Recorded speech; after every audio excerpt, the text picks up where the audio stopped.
नमस्कार। भाग्योदय विचार प्रवाह श्रृंखला के 171वें चरण में आपका स्वागत है। आज 3 सितंबर 2023। आज मैं देवात्मा हिमालय पर स्थित केदारनाथ धाम की चर्चा करूंगा। हमें 12 बरस उत्तराखंड में सेवा का अवसर मिला। वहां की दिव्यता की ढेर सारी अनुभूतियां हमारे पास हैं।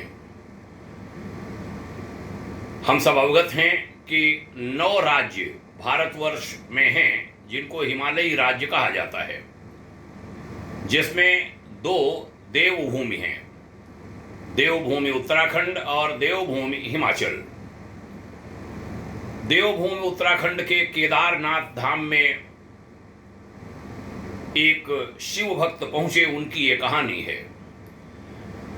और वो कहानी पुष्ट यूं होती है कि हमारी पावन गुरुसत्ता परम पूज्य आचार्य श्री राम शर्मा जी एक ऐसे ऋषि हुए जिन्होंने तपश्चर्या के बल पर देवात्मा हिमालय पर कार्यरत सभी ऋषि शक्तियों से भेंट की है, जिनको गोत्र के माध्यम से हम अपना पूर्वज कहते हैं। उन सबको उन्होंने देखा है, उनसे बातें हुई हैं और उसका उल्लेख उन्होंने हमारी वसीयत एवं विरासत तथा सुनसान के सहचर में भली प्रकार किया है अपनी दोनों पुस्तकों में। आज एक ऐसे शिवभक्त की कहानी आपके सम्मुख रखता हूं। बहुत अजीब है वह कहानी, लोगों को विश्वास नहीं होगा, लेकिन हां, गोस्वामी तुलसीदास जी की श्री रामचरितमानस के पहले कांड बाल कांड का जो पहला श्लोक है, उसमें कहते हैं ना, भवानी शंकरौ वंदे श्रद्धा विश्वास रूपिणौ याभ्याम बिना न पश्यन्ति सिद्धा शांतस्तमीश्वरम। श्रद्धा और विश्वास में कैसी ताकत होती है, आइए सुने एक सच्ची कहानी। केदारनाथ ऐसे ही जागृत महादेव नहीं कहे गए। एक बार एक शिवभक्त अपने गांवों से केदारनाथ धाम की यात्रा पर निकला। पहले यातायात की सुविधाएं थी नहीं, वो पैदल ही निकल पड़े। रास्ते में जो भी मिलता केदारनाथ का वह मार्ग पूछ लेते, मन में भगवान शिव का ध्यान करते रहते। चलते चलते उनको महीनों बीत गए। आखिर एक दिन वह केदार धाम पहुंच गए। केदारनाथ में मंदिर के द्वार 6 महीने खुलते हैं और 6 महीने बंद रहते हैं, हम सबको मालूम है। वह उस समय पर पहुंचे जब मंदिर के द्वार बंद हो रहे थे। पंडित जी को उन्होंने बताया कि बहुत दूर से महीनों की यात्रा करके मैं आया हूं।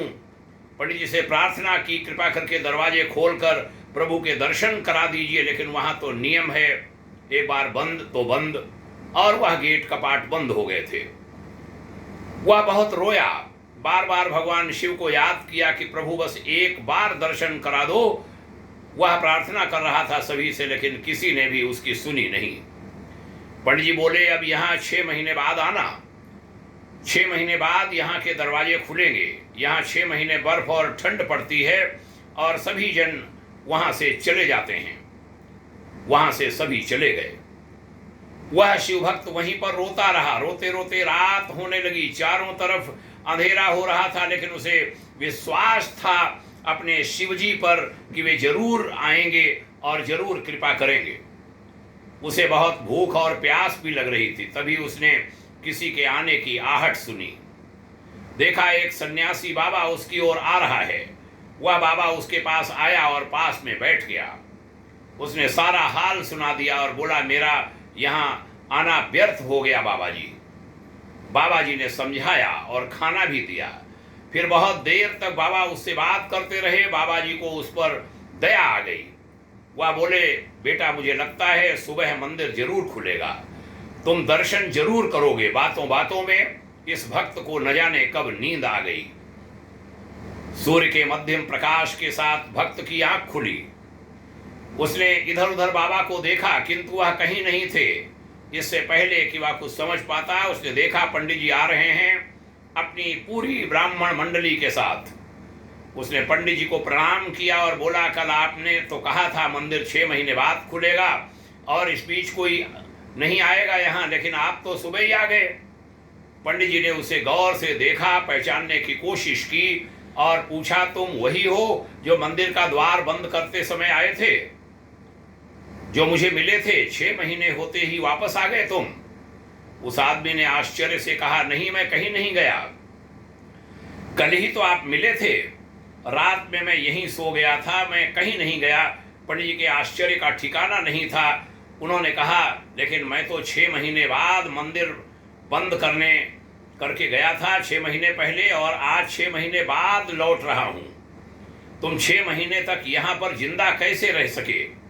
पंडित जी और सारी मंडली हैरान थी, इतनी सर्दी में एक अकेला व्यक्ति कैसे 6 महीने तक जिंदा रह सकता है। तब उस भक्त ने उनको सन्यासी बाबा के मिलने और उसके साथ की गई सारी बातें बता दी। एक सन्यासी आया था, लंबा था, बड़ी बड़ी जटाएं, एक हाथ में त्रिशूल और एक हाथ में डमरू लिए मृगछाला पहने हुए था। पंडित जी और सब लोग उसके चरणों में गिर गए, बोले, हमने तो जिंदगी लगा दी किंतु प्रभु के दर्शन नहीं पा सके। सच्चे भक्त तो तुम हो भाई, तुमने तो साक्षात भगवान शिव के दर्शन किए हैं।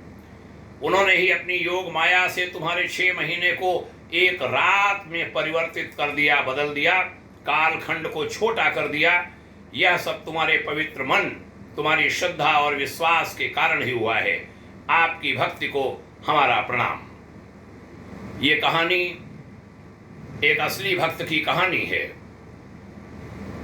भारतवर्ष ऐसी अनेक विचित्रताओं से भरा हुआ है। देवात्मा हिमालय अनेक विचित्रताओं से भरा है। जरूरत है श्रद्धा और विश्वास की, जरूरत है लगन की, जरूरत है भक्ति की, जरूरत है तत्परता की, जरूरत है जीवटता की, और उस भक्त ने वह पा लिया। बाबा केदारनाथ सहित सभी धामों को नमन। अभी हमारे साथी भाई डॉक्टर हरीश अग्रवाल जी के सुपुत्र डॉक्टर प्रांजल अग्रवाल MBBS MS हैं, वह MBBS MBA हैं, और 12 लिंगों की उन्होंने यात्रा की है और अंतिम यात्रा अभी करके आए हैं केदारनाथ की। केदारनाथ यात्रा के साथ उनकी 12 ज्योतिर्लिंगों की यात्रा पूर्ण हो गई है। आज ऐसे युवक हैं और वह सब उच्च शिक्षित हैं, बहुत बड़े हॉस्पिटल के वह संचालक हैं। ऐसे युवा आइए हमारे देश में बढ़ें, इसके लिए हम सब प्रयत्न करें। यह भक्ति, यह शक्ति वह खूब बढ़ती रहे। देवात्मा हिमालय की शक्तियां सबको ऊंचा उठाएं, ऐसी ही मंगल कामना। ये वीडियो अन्य लोगों में भी साझा कीजिए, यह निवेदन करता हूं। आपके उज्जवल भविष्य की सब प्रणाम कामना करता हूं। जय हिंद, शुभकामना, ओम शांति।